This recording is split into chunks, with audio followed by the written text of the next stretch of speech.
Yes, this film is in my top 10 for the MCU, but a lot of people seem to forget about this film. Why? Well, I think there's a few reasons. Captain America Brave New World is finally about to release in theaters, so now it's time to go back and review each one of the Captain America films so far, starting with 2011's Captain America The First Avenger. This is one of the first comic book films I ever watched, and each time I've watched it, I've liked it a bit more. The first Captain America film establishes many of the trilogy's themes of friendship, loyalty, and of course, fighting for freedom. The film may deal with Steve Rogers and Peggy Carter's romance a lot, but I believe the main dynamic is between Steve Rogers and Bucky Barnes, whom we know does not go anywhere as the series progresses. I think the filmmakers knew the significance of the Captain America character alongside Iron Man for the latter films, so they had to knock it out of the park from the beginning, and I believe that they did. Yes, this film is in my top 10 for the MCU, but a lot of people seem to forget about this film. Why? Well, I think there's a few reasons. The first is that the franchise itself chose not to continue this movie's stories or merge them with others.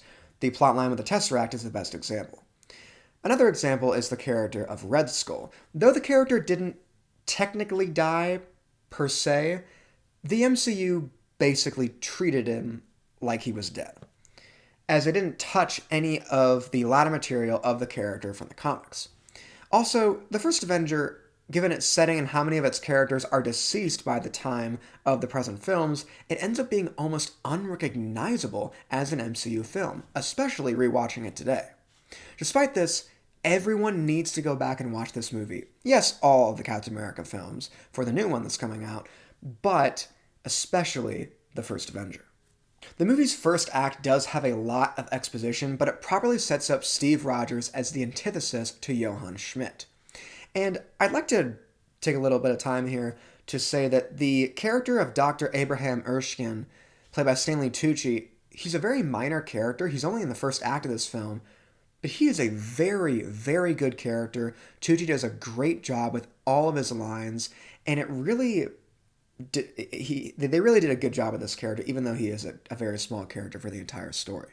I've mentioned it already, but Steve Rogers and Bucky Barnes have their friendship set up wonderfully in this film, which makes what happens to them, especially in the next film, even more devastating.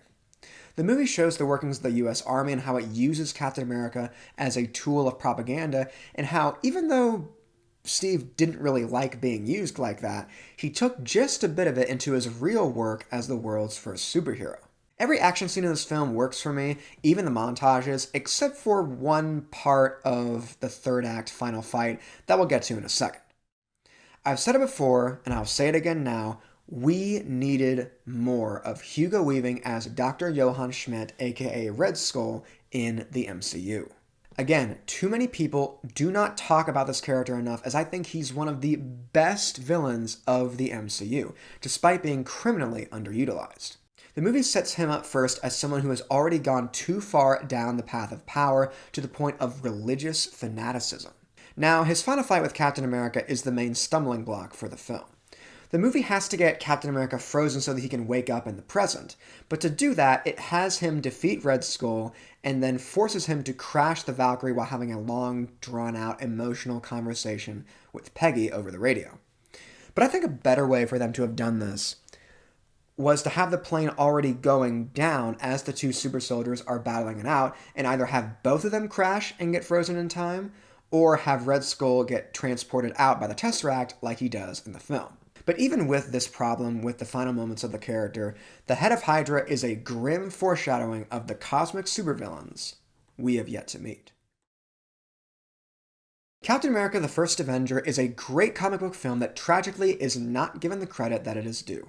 The film fits its setting, has good action, themes, and sets up the trilogy and the Infinity Saga to come, directly and indirectly, with its hero and villain.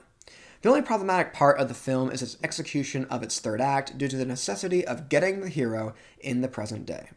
The first Captain America film gets an 8.5 out of 10.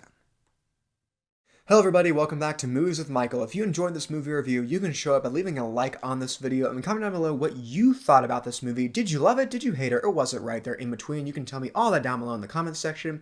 And please remember to subscribe to this channel and click the notification icon to be notified about my latest videos. That's all for now, and I'll see you all next time.